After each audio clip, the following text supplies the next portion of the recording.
obrigado, pastor Domingos, nossa querida pastora Rosângela. Acertei.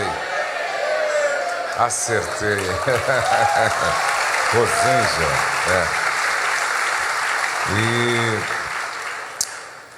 E o meu agradecimento a todos os pastores da igreja, a toda a igreja, pelo carinho, pela receptividade, pelo amor de vocês. Eu confesso que vocês estão pregando muito para mim. Cada vez que eu sento à mesa com o pastor Domingos e a sua esposa, eles pregam muito para mim.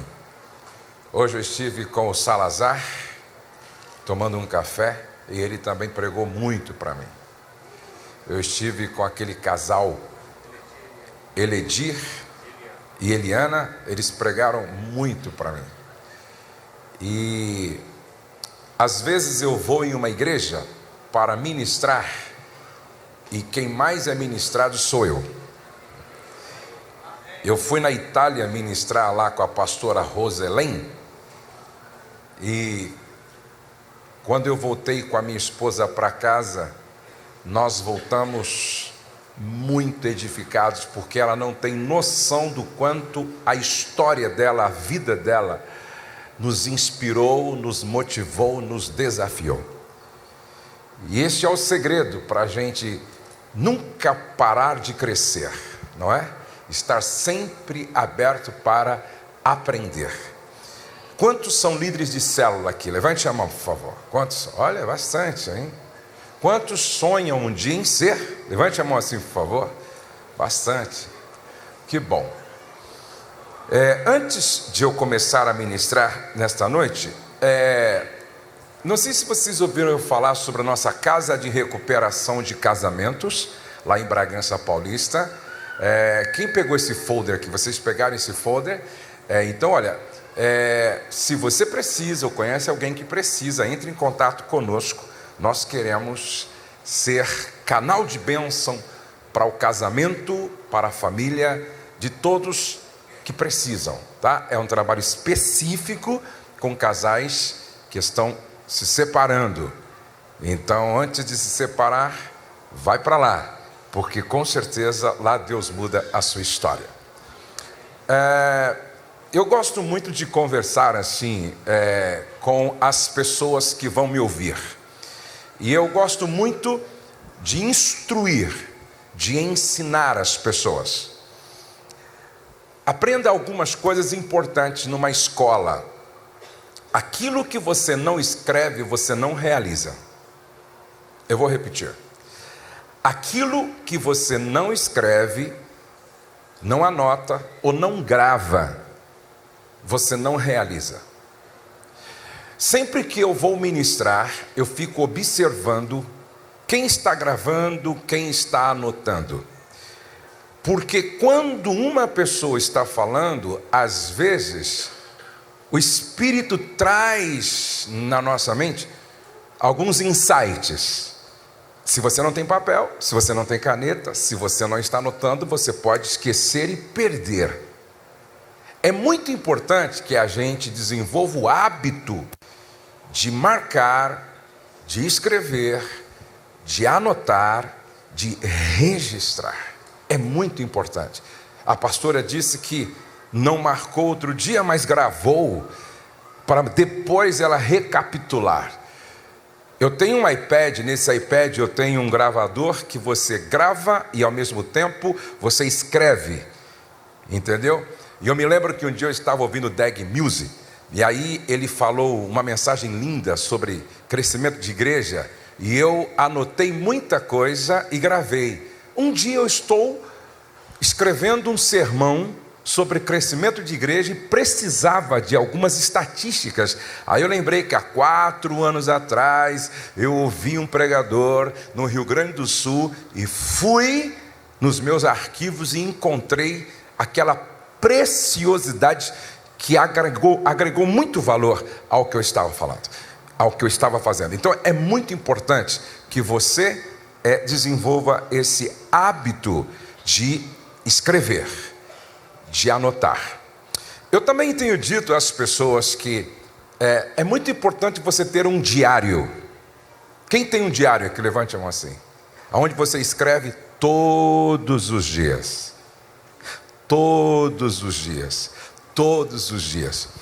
O seu sucesso ou o seu fracasso está escondido nos seus hábitos diários. Vou repetir. O seu sucesso ou o seu fracasso está escondido naquilo que você faz ou não faz todos os dias. Então, o seu sucesso depende daquilo que você faz disciplinadamente todos os dias. Eu tenho um diário que eu escrevo todos os dias. Então, a minha primeira leitura pela manhã é a Bíblia. Eu não leio nada antes da Bíblia. Vou repetir. Eu não leio nada antes da Bíblia. Por quê? Porque a primeira voz que eu preciso ouvir pela manhã é a voz do meu Senhor. Aí eu leio a Bíblia. Aí eu escolho texto áureo, 1 ou 2 versículos. Aí eu escrevo no meu diário. Debaixo desse versículo, eu coloco um pensamento. E debaixo do versículo do pensamento, eu faço uma oração com base no texto que eu li. Isso eu faço todos os dias. Aí depois eu escrevo 3 motivos para agradecer do dia anterior.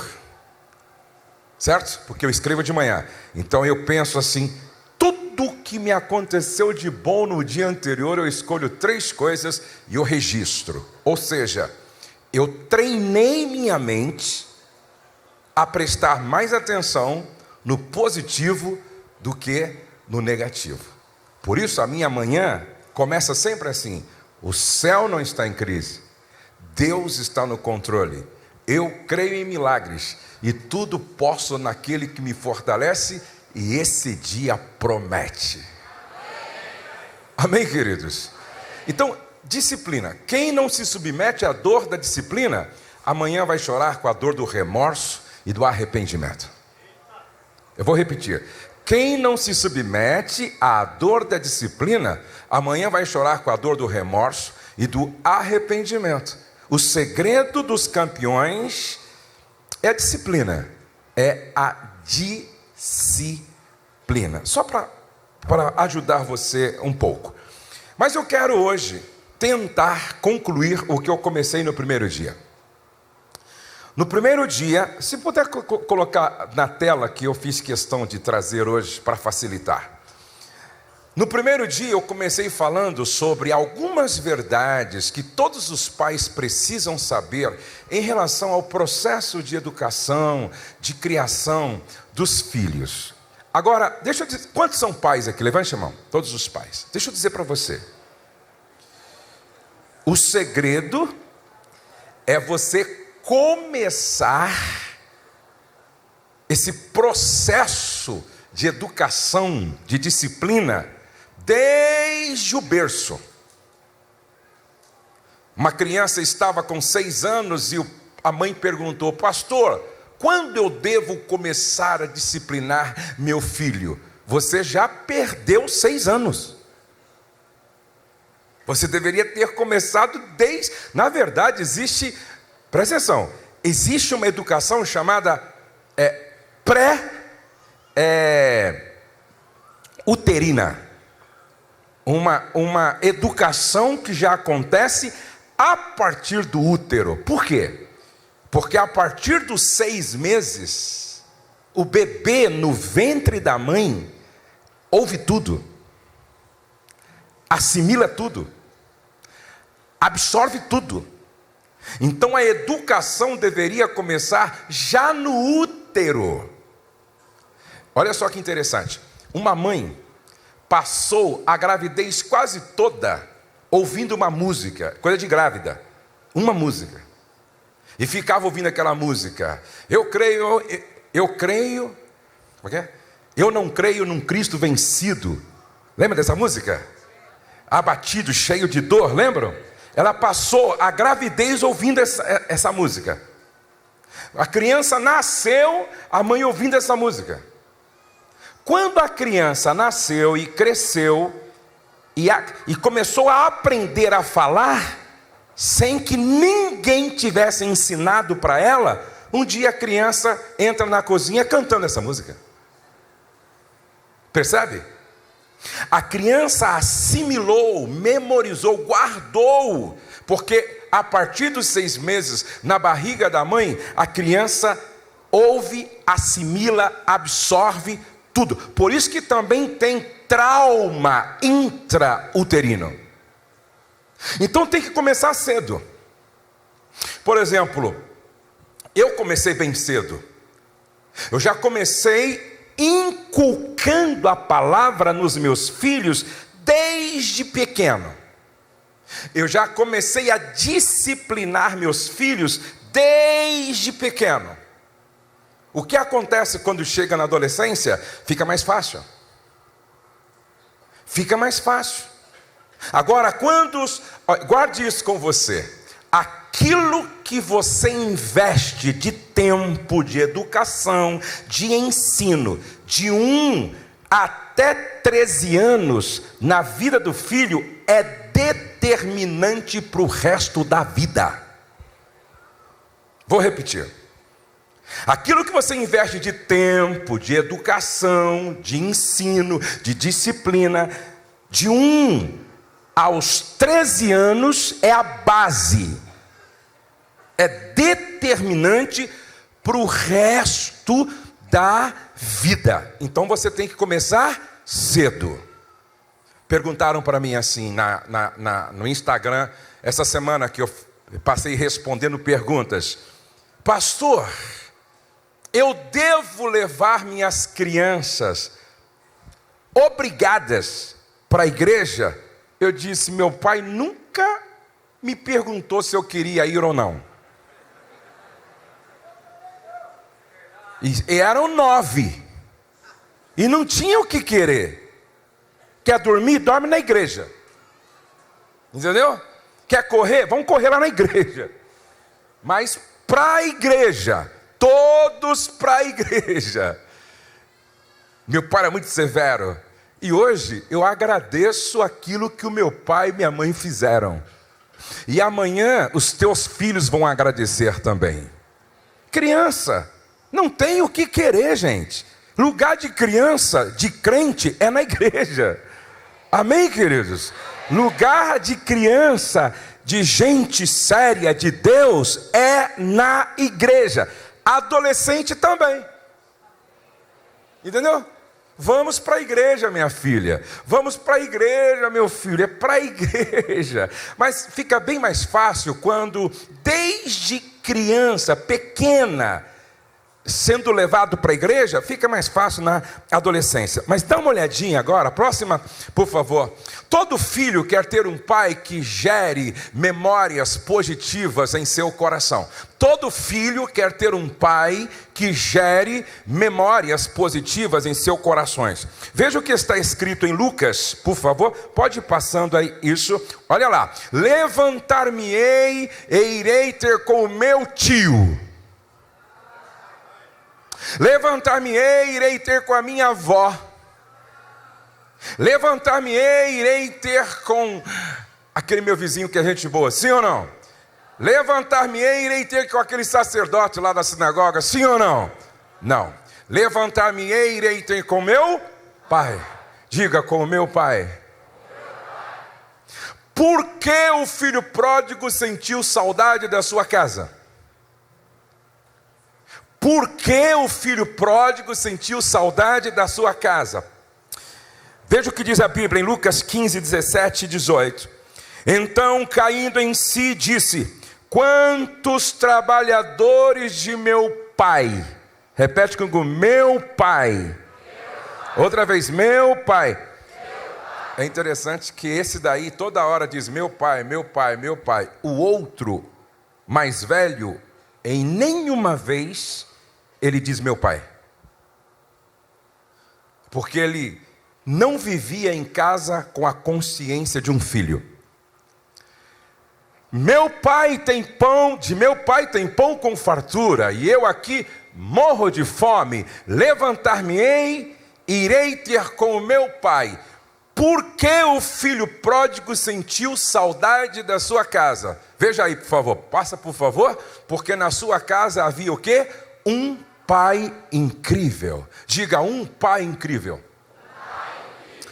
Toda casa aonde há um pai incrível, essa casa provoca saudade nos filhos quando estes estão longe.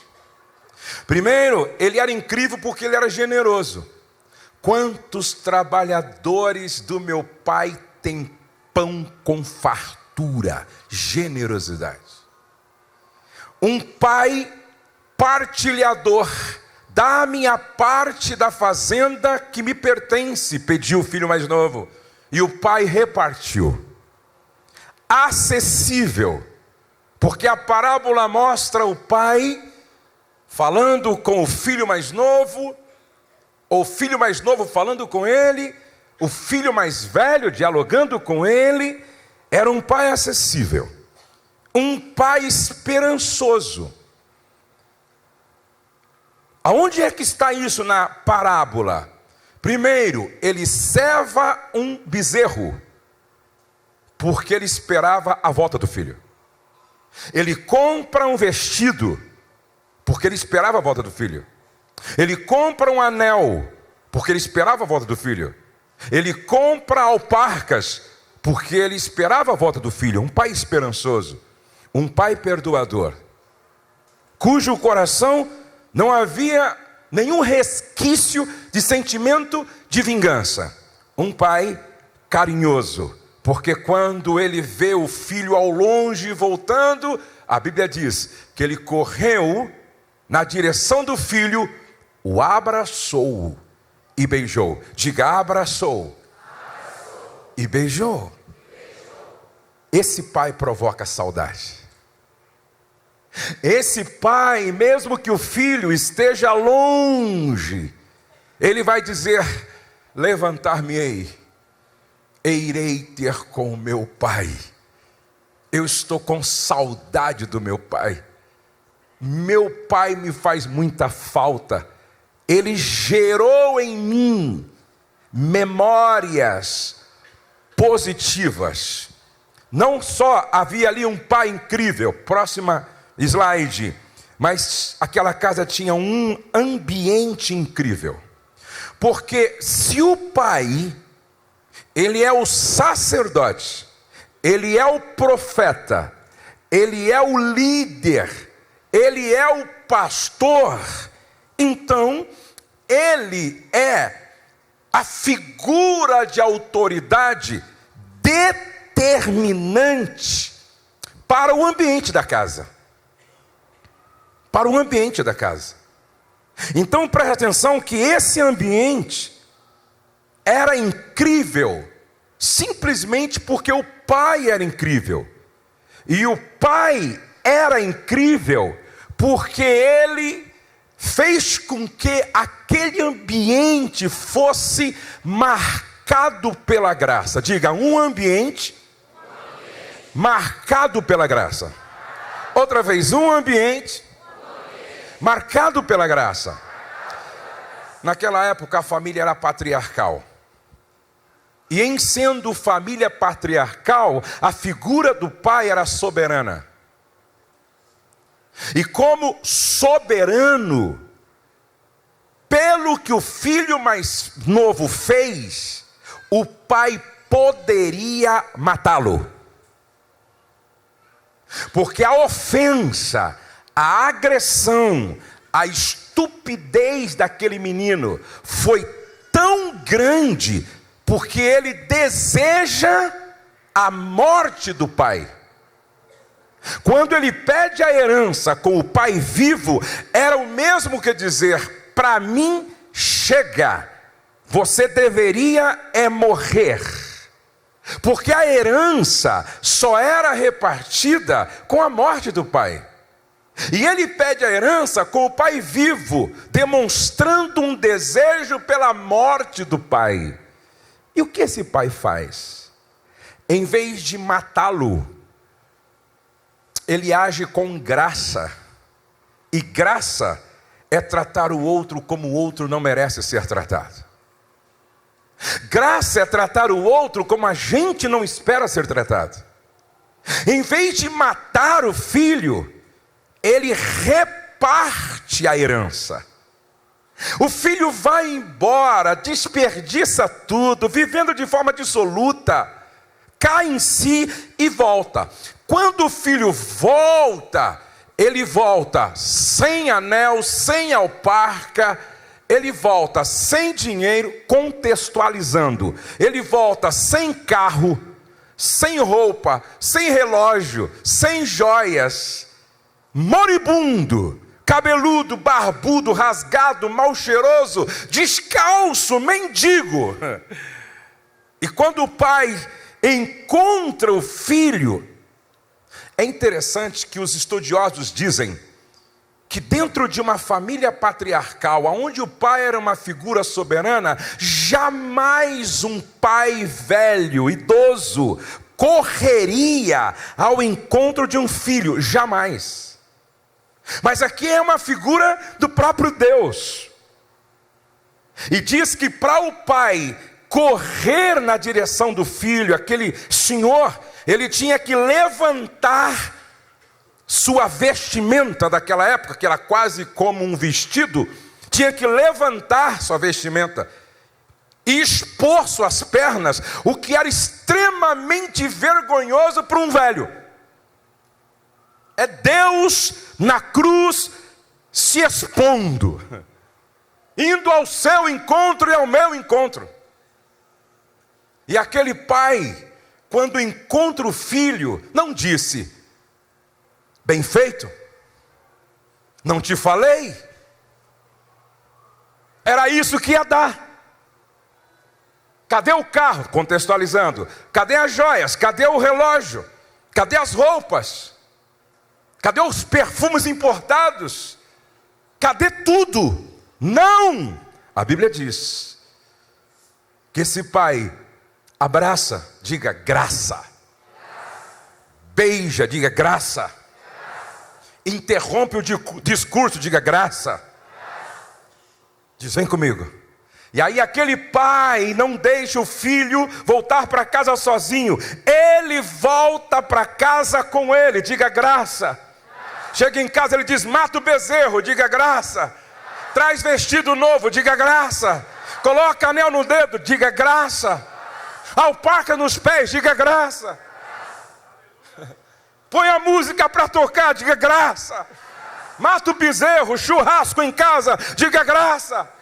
Festa de celebração pela volta dele, diga graça. Esse é um ambiente marcado pela graça. Esse é o ambiente que Deus quer que seja construído dentro da sua casa. Porque aonde a graça inunda o ambiente, gente vale mais do que coisa. Por que o pai não perguntou sobre o carro? Ou então sobre os camelos? Ou então sobre o meio de transporte? Por que o pai não perguntou sobre tudo que aquele menino perdeu da herança? Porque naquela casa, gente valia mais do que coisa. Gente valia mais do que dinheiro. Gente valia mais do que carro. Gente valia mais do que bens materiais. Gente valia mais do que coisa. Graça! Esse é o ambiente que os nossos filhos precisam ver dentro de casa para ter saudade de voltar. Deixa eu perguntar para os pais aqui. Você faz falta?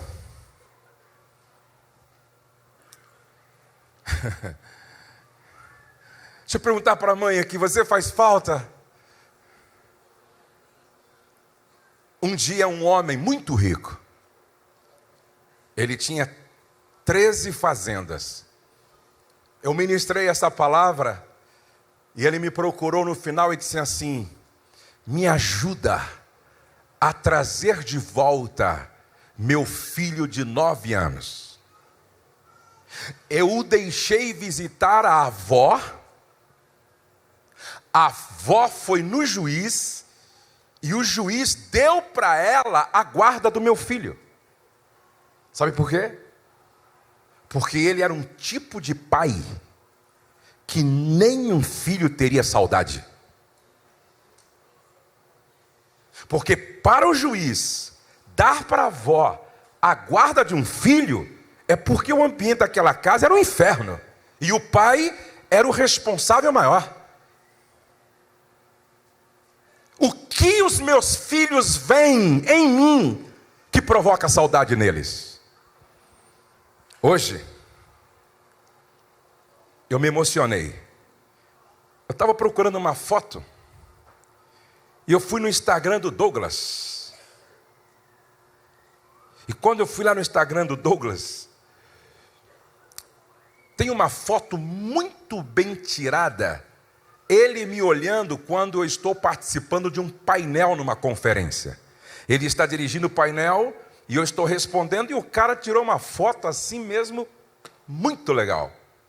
E ele postou esta foto e colocou assim: como é bom ter pai. Te amo. Como é bom ter pai. Te amo. Como eu tenho saudade do meu pai. Um homem que todos os dias às 5 horas da manhã se levantava para orar. Como eu tenho saudade do meu pai. Um homem que eu nunca vi mentir. Como eu tenho saudade do meu pai. Um homem que eu nunca ouvi falar mal de quem quer que seja. Como eu tenho saudade do meu pai.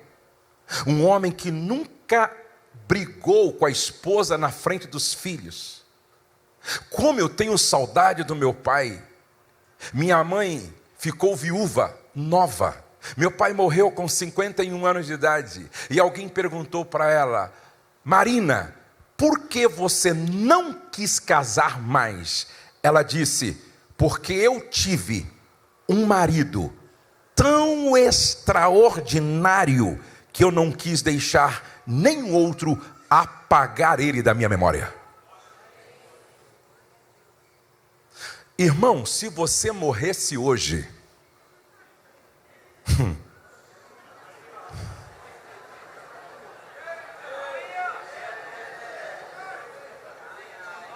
sua esposa não casaria com outro para não apagar você da memória? E eu ouvi falar que um irmão morreu na igreja, acho que era diácono. E aí aconteceu a cerimônia fúnebre lá, o velório. E o dirigente da congregação, o presbítero, cheio do Espírito Santo, olhou assim para a viúva chorando muito, chamou a congregação e disse: queridos, eu estou sentindo que se a gente orar, esse irmão ressuscita. A viúva parou de orar na hora. Desculpa, parou de chorar na hora. Chamou o presbítero no canto e falou assim: se ressuscitar, leva para a tua casa, meu. Porque o milagre aqui não é a ressurreição.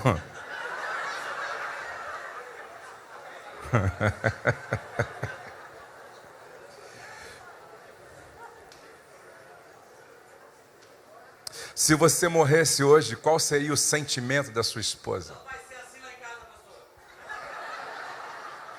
Deus te ouça, meu irmão.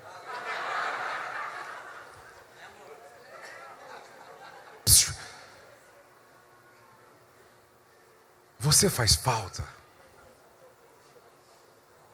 Vamos correr. Próximo. Todo filho espera que os pais exerçam disciplina com equilíbrio. Todo filho espera que os pais exerçam disciplina com equilíbrio. Veja o que diz a palavra: porque o Senhor repreende aquele a quem ama, assim como o pai ao filho a quem quer bem.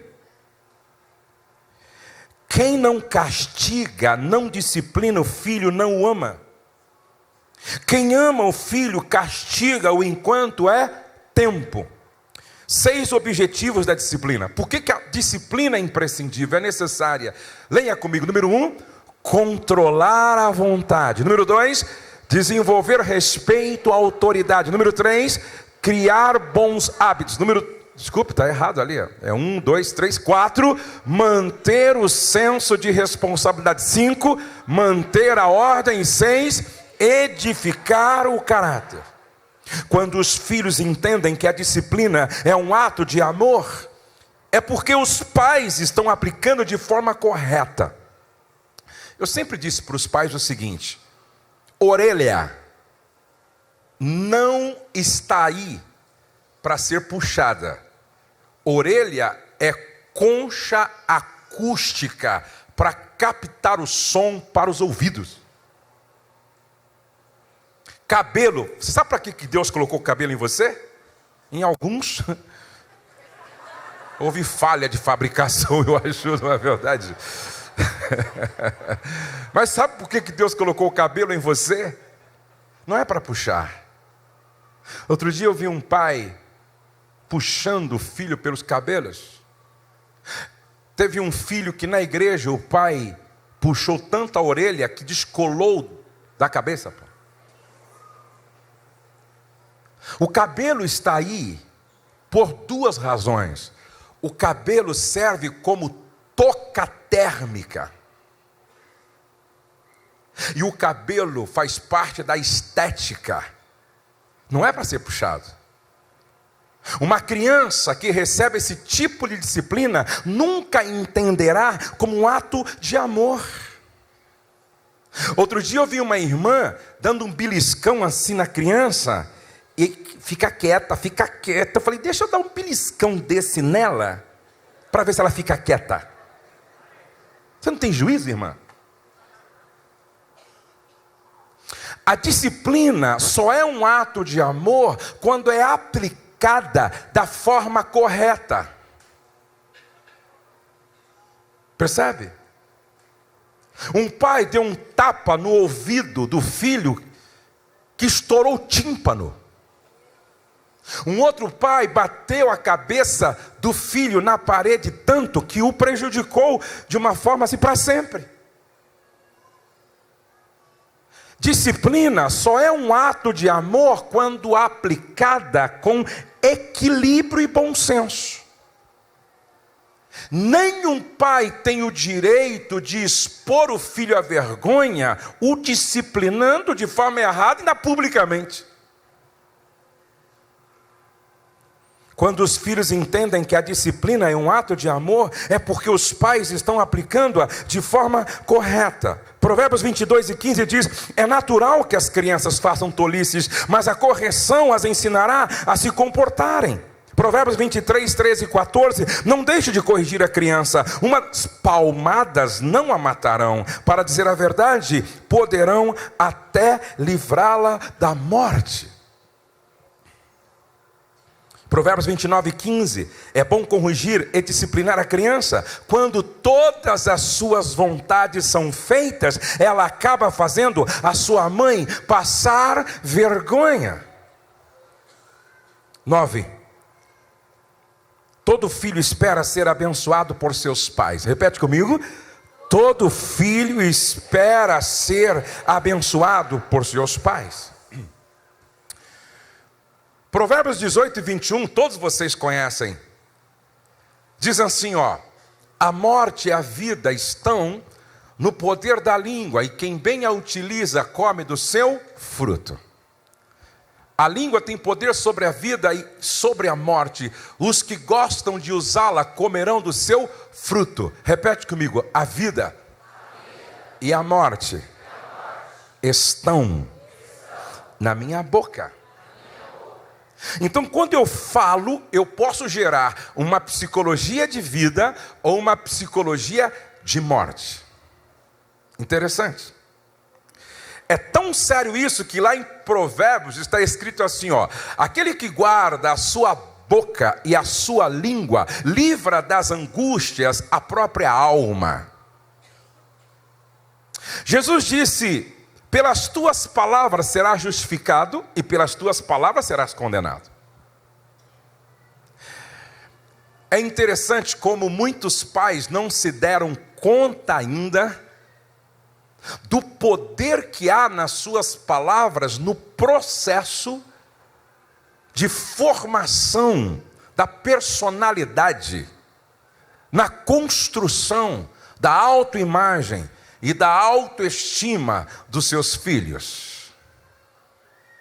Muitos pais não se deram conta ainda. Nós somos também o resultado daquilo que nós pensamos, que nós cremos e que nós falamos. Vou repetir. Nós somos também o resultado daquilo que nós pensamos, que nós cremos e que nós falamos. Quando Deus quis criar o universo, Ele falou. Então, quando eu falo, eu também crio.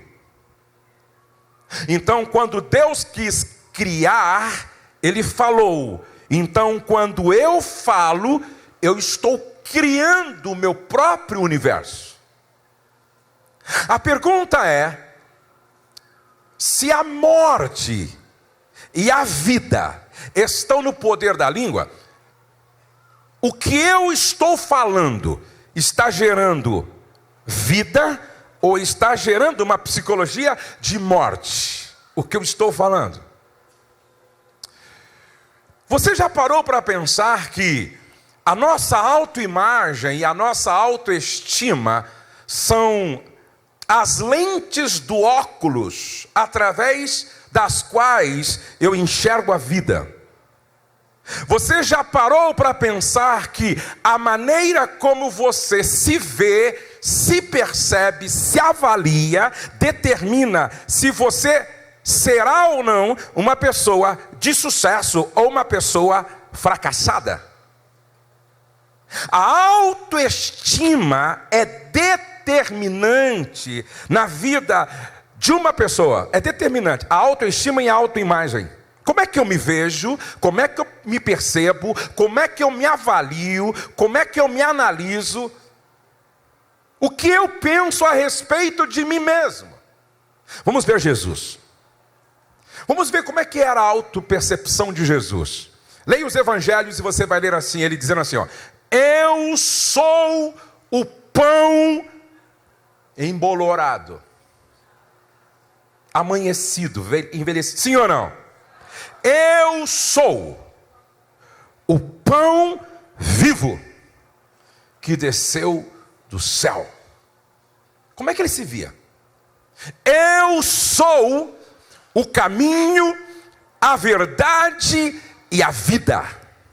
Ninguém vem ao Pai senão por mim. Eu sou um pastorzinho mediano. Não. Eu sou o bom pastor que dá a vida pelas suas ovelhas. Eu sou a ressurreição e a vida, e quem crê em mim, ainda que esteja morto, viverá.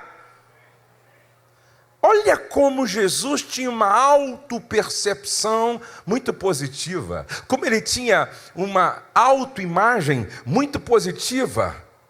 Tudo que você coloca depois do eu sou te define. Eu vou repetir, tudo que você coloca depois do eu sou te define. Qual é a autopercepção dos meus filhos? Qual é a autopercepção dos seus filhos? Como é que os nossos filhos se percebem, se enxergam, se veem? Agora você acha que Jesus tinha essa autopercepção, essa autoimagem? Você acha que Jesus tinha essa autoestima? E olha, gente, que Jesus tinha tudo para ser um complexado. Entendeu? Ele foi chamado de glutão. Ele foi chamado de endemoniado. Ele foi questionado pela sua própria família. Os religiosos viviam falando bobagem sobre ele.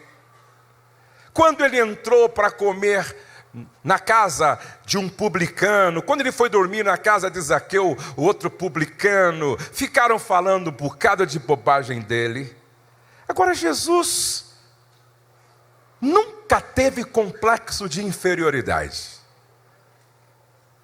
Jesus nunca teve complexo de inferioridade. Pelo contrário, ele continuava dizendo: eu sou o pão vivo que desceu do céu, eu sou a ressurreição e a vida, quem crê em mim, ainda que seja morto, viverá. Eu sou o bom pastor que dá a vida pelas suas ovelhas, eu sou o caminho, a verdade e a vida, e ninguém vem ao Pai a não ser por mim. Ou seja, se você sabe quem você é, pode falar qualquer coisa a seu respeito, não te afeta, não te atinge, não te perturba, não te incomoda, porque você sabe quem você é. Você deveria acordar quase todos os dias declarando quem você é. Eu sou o templo do Espírito Santo. Eu sou embaixador de Cristo aqui na terra. Eu sou catedral móvel que transporta a glória de Deus. Eu sou filho do Pai eterno. Agora, qual é o grande problema de muitas pessoas bonitas e que se acham feias? Porque muitas pessoas inteligentes não se acham inteligentes. Porque gente com nariz normal se acham narigudas. Porque pessoas têm complexo da sua cor, do seu cabelo, da sua voz. Por quê? Olhem para cá, por favor. Eu não tenho dúvida.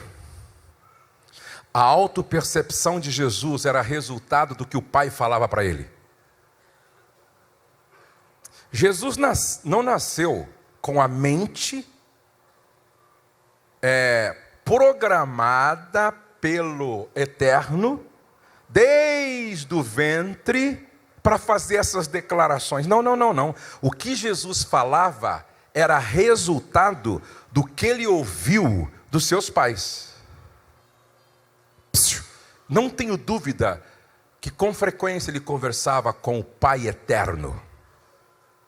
E não tenho dúvida que foi revelado a ele quem ele era através do Pai.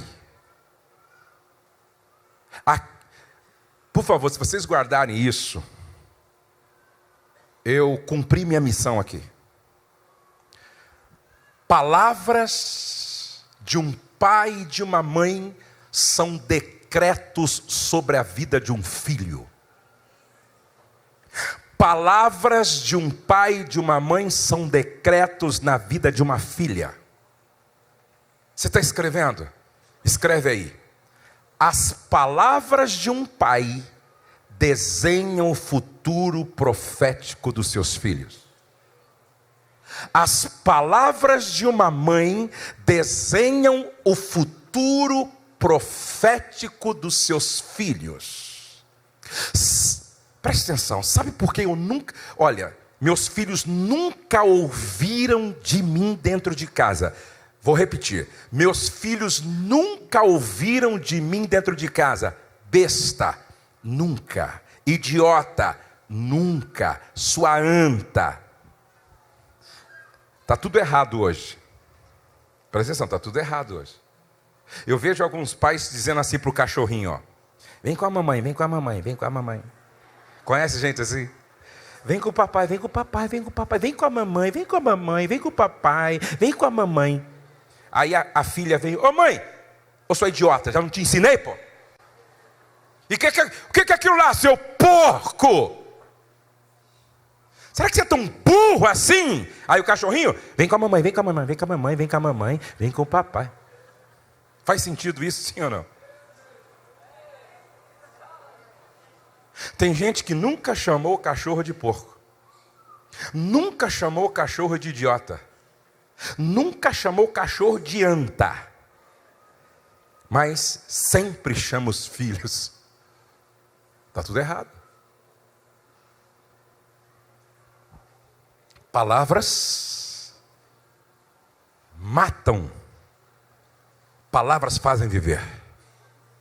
Palavras amaldiçoam, palavras abençoam. Palavras levantam, palavras derrubam. Palavras são sementes para tudo na vida.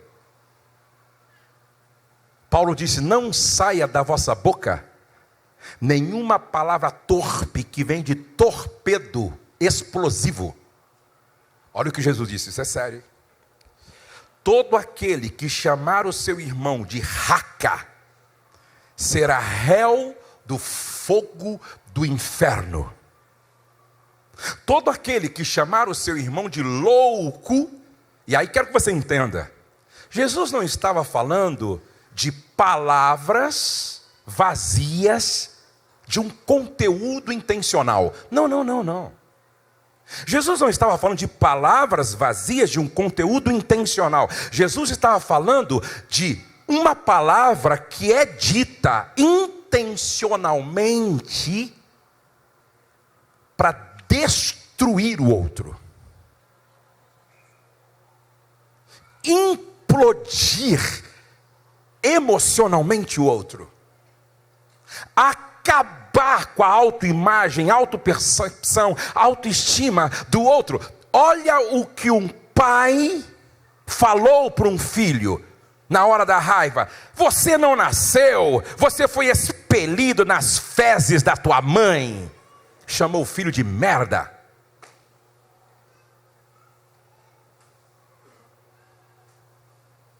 Isso é maldição? Olha o que uma mãe dizia quase toda semana para a filha: sua lerda não vai prestar nem para parir. Sua menina, você é muito lerda, não vai prestar nem para parir. Sua menina devagar a beça, não vai prestar nem para parir. Sabe o que aconteceu? Cresceu, casou e não ficava grávida. 1 ano. Ia ao médico. O médico dizia: você não tem nada, vai namorar, pô. 2 anos. 3 anos. 4 anos. 5 anos. 10 anos. Aquela filha debaixo de uma palavra. Vou repetir. Palavra de uma mãe é um decreto sobre a vida de um filho. Até que um dia uma amiga psicóloga estava dando uma palestra e falou sobre isso. Essa jovem senhora estava na palestra e ela disse: entendi. Não vai prestar nem para parir. Não vai prestar nem para parir. Eu estou debaixo de uma palavra de maldição da minha mãe. Ela foi até a mãe. A mãe não tinha consciência da gravidade. E as duas conversaram sobre isso. A mãe então, em desespero, pede perdão para ela. Ela libera perdão para a mãe. As duas se abraçam, se reconciliando. 1 mês depois, a filha ficou grávida. Hoje à noite vai cair por terra palavras que foram ditas que colocou você debaixo de uma maldição. Esta não é uma noite qualquer. Esta é noite que começa uma nova história, que começa um novo tempo na sua vida, na sua casa. Há poder naquilo que você fala. Meus filhos nunca me ouviram dizer: não vai prestar para nada. Não, deixa eu contar a minha história agora para você. Quantos tem filhos pequenos, neném, bebê, ou então de alguns meses, ou 2 aninhos, 3? Quantos tem? Levante a mão assim. Faz isso com seus filhos. Olha só.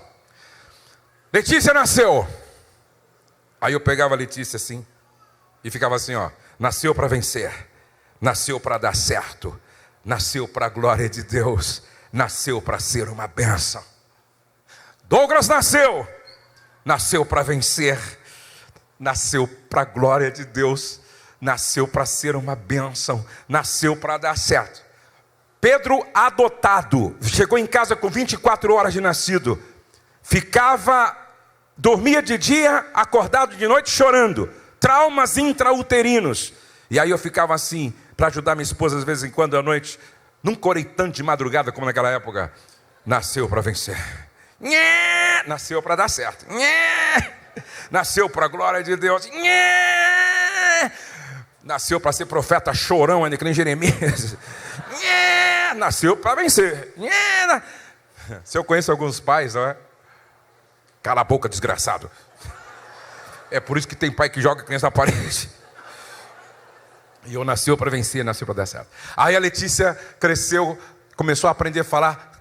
Sempre que eu estava em casa, eu ia no quartinho dela. Repete com o pai aí. Eu nasci para vencer. Eu nasci para vencer. Eu nasci para dar certo. Eu nasci para dar certo. Eu nasci para a glória de Deus. Eu nasci para a glória de Deus. Eu nasci para ser uma bênção. Eu nasci para ser uma bênção. Bom dia, minha filha. Deus te abençoe. Aí o Douglas começou a falar. Repete com o pai aí. Eu nasci para vencer. Eu nasci para dar certo. Todo dia que eu estava em casa, eu nasci para a glória de Deus. Eu nasci para ser uma bênção. Aí Pedro, mesma coisa. Eu lembro que um dia eu cheguei no quarto do Douglas. Ele já era pré-adolescente, né? Aí eu cheguei assim, quando eu entrei, ele falou, já sei, pai, já sei. Nasci para vencer, para dar certo, para a glória de Deus, tá tudo certo, pai, tá louco, pô, não aguento mais isso.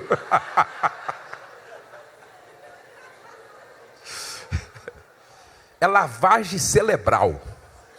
Santa lavagem cerebral. Isso vai ficando lá dentro. Isso vai ficando lá dentro. Agora meu netinho. Os meus netinhos chegam lá em casa, eles gostam de dormir na minha cama. Aí vem lá o Davi, vem lá a Luísa, o Joaquim. Aí o Davi, a Luísa, o Joaquim.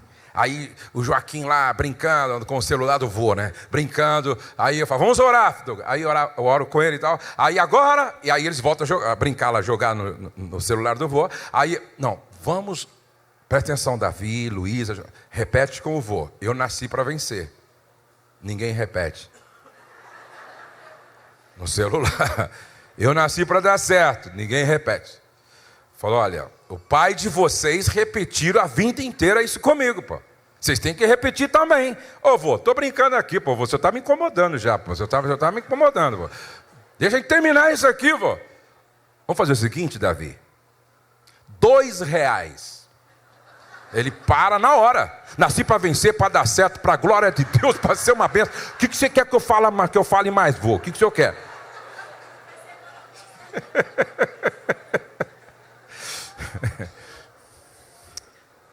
Aí você me pergunta assim, e aí, pastor? Qual foi o resultado? O Douglas outro dia disse assim, eu não sabia o porquê eu sou tão otimista, tão positivo. Eu não sabia o porquê que eu acredito tanto na vitória. Eu não sabia porquê. Nem quando a minha mãe teve o resultado do diagnóstico que estava com câncer, nem quando meu pai e minha mãe chegou em casa dizendo, olha, ela está com câncer. 7 sessão de quimioterapia, 40 radioterapia, vai tirar uma parte dos seios. Nem quando eu soube disso, eu me esmureci, me entristeci, porque eu tinha uma certeza de que minha mãe seria curada. Eu entro em qualquer batalha com uma certeza de que eu vou vencer. A minha esposa fica até preocupada, porque eu acredito demais, eu creio demais. Aí um dia o Espírito Santo me fez lembrar que eu cresci declarando, eu nasci para vencer, eu nasci para vencer, eu nasci para vencer, eu nasci para vencer, eu nasci para louvor e glória do nome do Senhor, eu nasci para ser uma bênção, eu nasci para dar certo, eu nasci para vencer, eu nasci para a glória de Deus, eu nasci para dar certo, eu nasci para ser uma bênção. Hoje o Douglas é uma bênção. Hoje a Letícia é uma bênção. Hoje o Pedro Henrique é uma bênção. Mude a sua forma de falar, que a sua casa vai mudar. Mude a sua forma de falar, que a sua história vai mudar. Saia daqui hoje fazendo com que a sua boca seja um manancial de de vida e comece a desenhar o futuro profético dos teus filhos. Nasceu para vencer, nasceu para dar certo, nasceu para louvor e glória do nome do Senhor, nasceu para pregar, nasceu para profetizar, nasceu para ser usado para louvor e glória do nome do Senhor, nasceu para vencer. Todo filho espera ser abençoado por seus pais. Agora preste atenção. Não diga aquilo que você não quer que o seu filho seja. Antes de falar, pense nos efeitos das suas palavras. Gênesis 49, 28. Todas estas são as 12 tribos de Israel. E isto é o que lhes falou seu pai quando os abençoou. Diga, falou seu pai quando os abençoou. A cada um deles abençoou segundo a sua bênção. Agora olhem para cá, por favor. Antes de morrer, Jacó chamou seus filhos para abençoá-los. Aí ele disse: José, José veio. E ele então disse assim para José. Próximo slide, por favor. O Deus do seu pai ajudará José. O Todo-Poderoso lhe dará bênçãos. Bênçãos do alto céu. Bênçãos de águas que ficam debaixo da terra. Bênçãos de muitos animais e muitos filhos. Bênçãos de cereais e de flores. Bênçãos de montanhas antigas. Coisas deliciosas dos montes eternos. Que todas essas bênçãos estejam sobre a cabeça de José, sobre a testa daquele que foi escolhido entre os seus irmãos. Faz assim, por favor. Eu quero te abençoar hoje. Abençoado significa autorizado a prosperar. Então faz assim. O Deus de Abraão, Isaque e Jacó te ajudará. O Todo-Poderoso lhe dará bênçãos. Bênçãos do alto céu. Bênçãos de águas que ficam debaixo da terra. Bênçãos de muitos animais e muitos filhos. Bênçãos de cereais e de flores. Bênçãos de montanhas antigas. Coisas deliciosas dos montes eternos. Que todas estas bênçãos estejam sobre a sua cabeça, sobre a cabeça de todos da sua casa, sobre a cabeça da sua descendência. Fica com a sua mão assim. Salmo 112 diz assim: se você teme ao Senhor, a sua descendência será poderosa na terra, debaixo da autoridade do Espírito Santo e do poder que há no sangue vertido na cruz do Calvário. Eu quero dizer que na sua descendência não haverá prostitutas, na sua descendência não haverá traficantes, na sua descendência não haverá drogados, na sua descendência não vai haver pedofilia e nem pedófilos, na sua descendência não haverá suicidas, na sua descendência não vai haverá gente pedindo esmola miseravelmente de porta em porta, na sua descendência não haverá desgraçados, na sua descendência haverá homens de Deus, mulheres de Deus, profetas de Deus, evangelistas de Deus, missionários de Deus, discípulos piedosos do Senhor, discípulos piedosos do Senhor Jesus Cristo. Na sua descendência haverá empresários cheios do Espírito Santo, políticos cheios do Espírito Santo, gente que vai ser usada por Deus estrategicamente nesta nação, cheia do Espírito Santo. Eu declaro que a sua descendência será poderosa na terra. Aleluia! Aleluias! Aleluias! Aleluias! Vou terminar. Bata no ombro de 7 pessoas e diga: abençoado para abençoar. Bata o nome de certa pessoa, diga: abençoado para abençoar, abençoado para abençoar, abençoado para abençoar, abençoado para abençoar, abençoado para abençoar, abençoado para abençoar, abençoado para abençoar. Deus está curando, Deus está libertando, Deus está restaurando, Deus está te tocando, Deus está te marcando, Deus está te levantando, Deus está te capacitando, Deus está te enchendo. Abençoado para abençoar, abençoado para abençoar, abençoado para abençoar.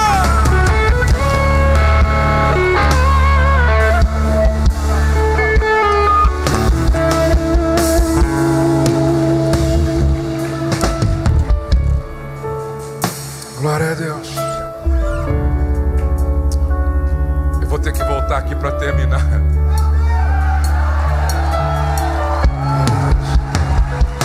Abençoado. Abençoado. Eu quero orar com você agora. Leve muito a sério quando você ouvir uma autoridade espiritual dizendo assim: Deus te abençoe. Um dia, antes de ir para casa, no final do culto, eu fui ao meu pastor, que hoje já está com o Senhor. Eu cumprimentei ele e disse: precisa de mim, pastor? Estou indo embora. Ele disse: não, meu filho. Aí ele me cumprimentou e ele era gago. Aí ele falou assim para mim assim: Deus te abençoe, Josué. Quando ele disse Deus te abençoe, parece que o céu me envolveu. Eu senti algo sobrenatural sobre a minha vida. Na porta eu disse: Rose, literalmente eu estou carregando a bênção de Deus hoje. Literalmente eu estou transportando a glória da bênção do Senhor hoje. O pastor disse para mim: Deus te abençoe. E algo celestial tomou o meu ser. Eu estou indo, parece que eu estou flutuando. Parece que o céu me envolveu. Quando eu comprei a minha primeira casa, que eu entrei, eu ouvi o eco daquela voz: Deus te abençoe, meu filho. Quando pela primeira vez eu fui pregar para 3.000 pastores, quando eu estava no púlpito, eu ouvi o eco daquela voz: Deus te abençoe, meu filho. E sempre que acontece mais um avanço, mais um progresso, mais uma conquista, eu ouço o eco daquela voz: Deus te abençoe, meu filho. E é o que eu quero declarar sobre você hoje: Deus te abençoe, meu filho. Deus te abençoe, minha filha. Deus te abençoe, meu filho. Deus te abençoe, minha filha. Deus te abençoe, meu filho. Deus te abençoe, meu filho. Deus te abençoe, minha filha. Deus te abençoe. A partir de hoje, quando você declarar, cheio do Espírito Santo: Deus te abençoe, meu filho. Deus te abençoe, minha filha. A realidade da bênção de Deus vai abraçar estas pessoas a partir da sua casa. Abençoado para abençoar, transformado para transformar, liberto para libertar, marcado para marcar pessoas no poder da graça e da autoridade do Espírito de Deus. Coloque a mão no seu coração e vamos orar. Obrigado, Senhor, por esse tempo, quando a tua palavra tocou o nosso ser, quando o teu amor foi derramado sobre as nossas vidas, quando o Espírito Santo se moveu neste lugar. Eu creio que esta é noite de batismo de alegria. Eu creio que esta noite é noite de renovação do teu espírito. Eu creio que esta noite é noite de libertação de toda opressão, ansiedade, depressão. Eu creio que nesta noite há um mover sobrenatural nesta casa, e nós estamos saindo daqui cheios, cheios, cheios, cheios, cheios. Se você é batizado com o Espírito Santo e com fogo, dê liberdade ao Espírito, dê liberdade ao Espírito, dê liberdade ao Espírito, dê liberdade ao Espírito, dê liberdade ao Espírito. Glorifique em línguas espirituais variadas, glorifique em línguas espirituais variadas. Oh, rabadacataca badaracachai, oh, recatai, juiô, bericatá, arabagachai, andená.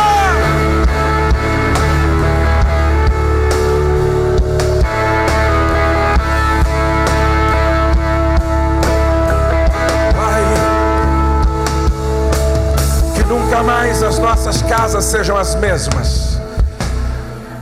Que a nossa casa deixe de ser um lugar comum para ser um lugar extraordinário.